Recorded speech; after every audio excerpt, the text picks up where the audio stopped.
चलो next question देखो। Example 8.4। Force 5 Newton का है, ऑब्जेक्ट का मास m1 है, एक्सेलरेशन 10 है, मास m2 है तो एक्सेलरेशन 20 है। What acceleration would it give both the masses are tied together. 3 cases आ गए। मास m1 है,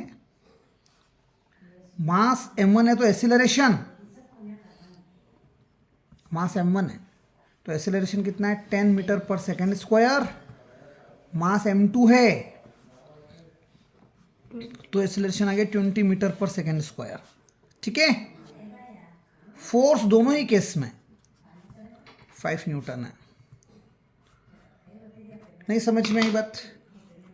तो फोर्स होता है मास इनटू एक्सेलरेशन, फोर्स होता है मास इनटू एक्सेलरेशन। फोर्स 10, मास m1, एक्सेलरेशन 10। फोर्स 5, मास m2, एक्सेलरेशन 20। 10 डिवाइड में आएगा, 10 से 10 कट जाएगा, 1 kg आ गया मास m1। 20 डिवाइड में आएगा, मास m2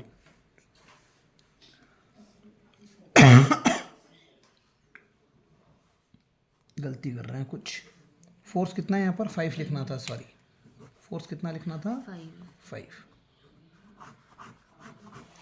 फोर्स की जगह 5, मास की जगह m1, एक्सेलरेशन की जगह 10। 10 डिवाइड में आएगा, 5/10 m1, 5 1 5 5 1/2। 1/2 मतलब 0.5 kg। नहीं समझ में आई बात? 5 के बटे में क्या, 5 से 10 कटा तो 1 के बटे में क्या गया 2, 1/2 क्या तो आधा, आधा मतलब 0.5।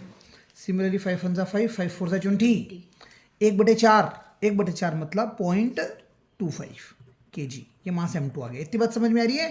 वो कह रहा है कि अगर दोनों ही मासेस को एक साथ बांध दिया, इन दोनों मासेस को एक साथ बांध दिया, फोर्स अभी भी वही लग रहा है, तो m1 प्लस m2 हो जाएगा कि नहीं हो जाएगा? तो मास कैपिटल M आ गया मेरे पास। इन दोनों को मैं मिला लूं तो कैपिटल M आ जाएगा m1 प्लस m2। m1 मतलब 0.5 kg, m2 मतलब 0.25 kg, ये हो गया 0.75 kg। कहानी क्लियर है? फोर्स आपका अभी भी उतना ही लग रहा है, 5 न्यूटन। फोर्स होता है मास इनटू एक्सेलरेशन। फोर्स की जगह क्या लिखूंगा 5, मास की जगह 0.75, एक्सेलरेशन मिल जाएगा। सो फोर्स की जगह 5, मास की जगह 0.75, एक्सेलरेशन की जगह एक्सेलरेशन 0.75 डिवाइड में आएगा, एक्सेलरेशन पॉइंट हटेगा, 2 0 लगेंगे, 5 का 15 बार। सो 5 3 ज़ा 15, 20/3 कितना आ रहा है आपके पास 20/3। डिवाइड करोगे मीटर पर सेकेंड स्क्वायर, ऐसा भी छोड़ सकते हैं, डिवाइड करेंगे तो 6.67 मीटर पर सेकेंड स्क्वायर के पास आ जाए। समझ में आई कि नहीं आई बात? चलिए क्वेश्चन ही है इसमें और कुछ भी नहीं है। एक बहुत इंटरेस्टिंग क्वेश्चन है, ग्राफ के ऊपर डिपेंड है, देखना। एग्जाम्पल 8.5 बोलता है कि वेलोसिटी टाइम ग्राफ जो है, बॉल है, एक बॉल है, उसका वेलोसिटी टाइम ग्राफ दे दिया। मोशन पढ़ा तूने? वेलोसिटी टाइम ग्राफ का एरिया क्या देता है? वेलोसिटी टाइम ग्राफ मतलब वीटी ग्राफ, उसका एरिया क्या देता है? मेरे टेस्ट दे दो, स्कूल के प्री बोर्ड का तो कोई सेंस नहीं है, स्कूल तो फाइनल एग्जाम रिजल्ट देगा। मैं फिर बोल रहा हूँ, मेरे टेस्ट डिले किए मतलब आपके लग जाने हैं। क्या देता है एरिया? चलो स्लोप क्या देता है वीटी ग्राफ का? स्लोप क्या देता है वीटी ग्राफ का? वीटी ग्राफ समझता है? वीटी कॉन्फिडेंस आपको पूछना नहीं चाहिए, आपको अंदर कॉन्फिडेंस होना चाहिए। हाँ बोलो क्या था? वही था, हाँ वही था, हाँ एक्सेलरेशन। आप कंफर्म कर रहे हो। स्लोप वीटी ग्राफ का क्या देता है? स्लोप मतलब ग्राफ कितना इंक्लाइंड है। एरिया क्या दे रहा था वीटी ग्राफ का? 2 डेरिवेशन की थे आगे के। एरिया वीटी ग्राफ का देता था डिस्प्लेसमेंट। इसीलिए ना अगले दिन टेस्ट देना है। अभी आज पढ़ा दिया मैंने, इन सबका टेस्ट मुझे कल चाहिए सुबह, तो ही चीजें दिमाग में टिकने वाली है। बात समझ में आई? तो वेलोसिटी टाइम ग्राफ दे रखा है, एक बॉल का मास 20 kg दे दिया। वेलोसिटी टाइम ग्राफ में टाइम देखो कितना आ रहा है, 10 काय में सेकेंड्स में। ग्राफ की वैल्यू देखो, यहाँ 0, यहाँ 20 काय में सेंटीमीटर पर सेकेंड। पहली प्रॉब्लम में सेंटीमीटर ने कर दी, समझ में आई बात। तो चलिए क्वेश्चन कैसे करना है देखो आप। एक ग्राफ दे दिया, एग्जाम्पल 8.5 कर रहे हैं अपन, पेज नंबर 94 का। ये आपका वेलोसिटी टाइम ग्राफ है। ऐसा कुछ ग्राफ है। ये टाइम कितना है 10 सेकेंड्स। यहाँ वेलोसिटी कितनी है 20 मीटर पर, सॉरी 20 सेंटीमीटर पर सेकेंड, और यहाँ की वेलोसिटी 0। तो इसको हम u मानेंगे, इसको हम v मानेंगे। और मास दे दिया था आपको 20 ग्राम।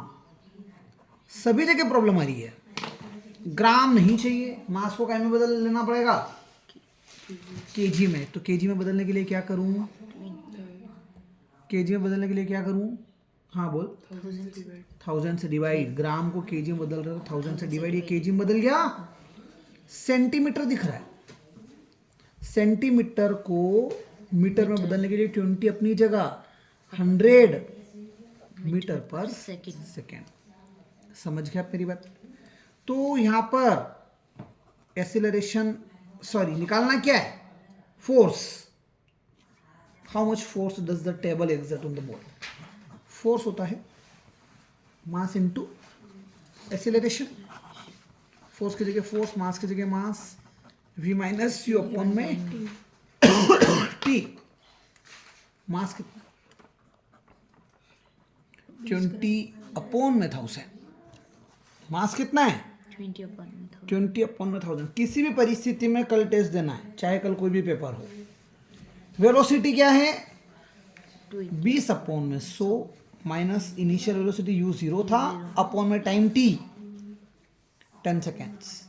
नहीं समझे आप मेरी बात, क्या किया। अब देखिए क्या आंसर आता है आपके पास। 20, 0 का तो कोई सेंस ही नहीं बचा, तो 20 अपॉन में 1000 इंटू 20 अपॉन में 100 और अपॉन में 10 सेकेंड है। समझ में आ रही बात। 1 2 2 0 2 0 कैंसल, 2 को ऐसे रहने दो, 10 को ऐसे रहने दो। आपके पास क्या बच गया 2 2 4 अपॉन में 3 0 है और 1 0, 4 0। 4 इंटू 10 की पावर 4 ऊपर आके 10 की पावर माइनस का 4 हो जाएगा। 10 की पावर 4 ऊपर आके क्या हो जाएगा माइनस का 4 न्यूटन। ये फोर्स हो जाएगा अपना। समझ में ये बात। इसने कैसे लिखा है, इसने इस तरह से लिखा है 4 अपॉन में 4 0, नीचे 1 2 3 4 0 है, तो 4 डिजिट के बाद क्या करेंगे पॉइंट लगा देंगे 1 2 3 4 पॉइंट, इतना न्यूटन। लेकिन एक गलती करी थी मैंने, यात्रा कहाँ से चालू कर रहे हैं, यहाँ से रिवर्स जा रही है, तो ये u की वैल्यू रहेगी और ये v का। कुल मिला के 0 आगे आ जाएगा, 20/100 पीछे चला जाएगा, तो ये जो माइनस साइन है ये बच जाएगा आगे। That's all. पल्ले बढ़ी नहीं बड़ी पिक्चर। और माइनस फोर्स के सामने जब भी आ जाए अपोजिट दिशा में फोर्स लग रहा है। क्लियर है कहानी।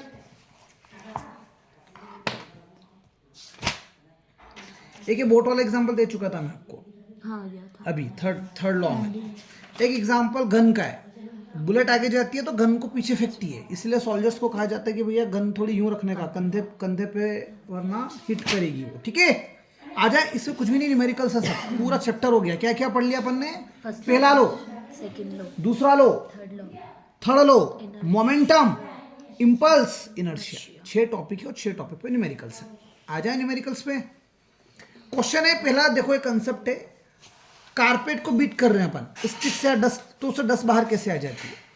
कारपेट को बीट करते हैं, बेडशीट को झिटकते हैं यूं, तो डस्ट ठीक है, बाहर आ जाती है। तो डस्ट बाहर आ जाती है, क्योंकि है ना आपने बेडशीट को मोशन दिया।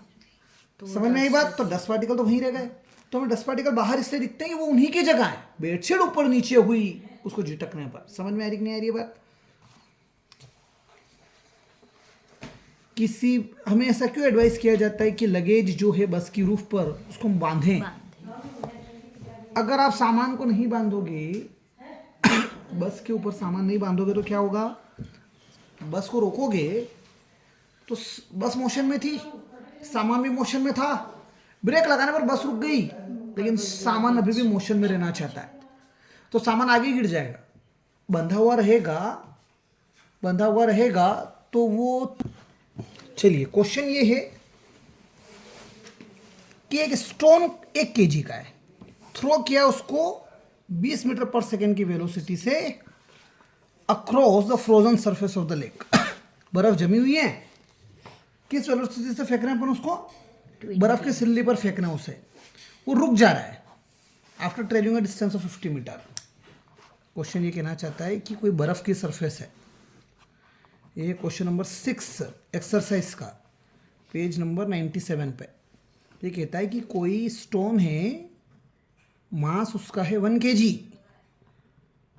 ठीक है।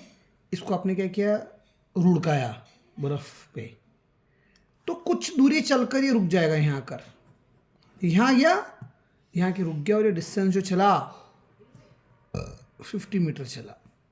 कितनी चला? 50 मीटर। समझ गए? किस वेलोसिटी से आपने फेंका था इसको? ये इनिशियल वेलोसिटी u है 20 metre per second. It come to the rest after travelling 50 metre. 50 metre चलने के बाद ये रेस्ट पर आ गया, तो v कितना हो गया? 0 मीटर पर second. What is the force of friction between stone and the ice? Force of friction कितना है? फोर्स होता है मास इनटू एक्सीलरेशन। अब देखो, आपको v दे रखा है, आपको u भी दे रखा है, मास भी दे रखा है। फोर्स होता है, मास की जगह क्या है? m दे रखा है, एक्सीलरेशन होगा v माइनस u अपॉन में टाइम t। कहीं पर भी टाइम नहीं दे रखा, कहीं पे भी क्या नहीं दे रखा, तो टाइम t तो निकालना पड़ेगा ना भैया। टाइम t निकालने के लिए मेरे पास, मुझे v दिख रहा है, u दिख रहा है और 50 दिख रहा है। डिस्प्लेसमेंट कितना है? 50। टाइम नहीं पता, इसने टाइम नहीं लिखा है। 20 मीटर पर सेकंड की स्पीड से चल रहा है, रेस्ट पे आ जाता है, 50 मीटर चल के फोर्स ऑफ फ्रिक्शन निकालना है। तो हमें v दे रखा है 0, u दे रखा है 20। कहीं से टाइम t मिल जाए तो काम होगा, नहीं वो अलग मैटर है, अलग मैटर है। अच्छा समझूंगा, समझ में आई बात? तो वो टाइम क्या होगा? t। वो सेल्फ स्टडी करवावे को अलग मैटर है। मम्मी कहाँ नहीं मम्मी एक क्वेश्चन सॉल्व कर दो, एक क्वेश्चन सॉल्व, जो क्वेश्चन सॉल्व हैं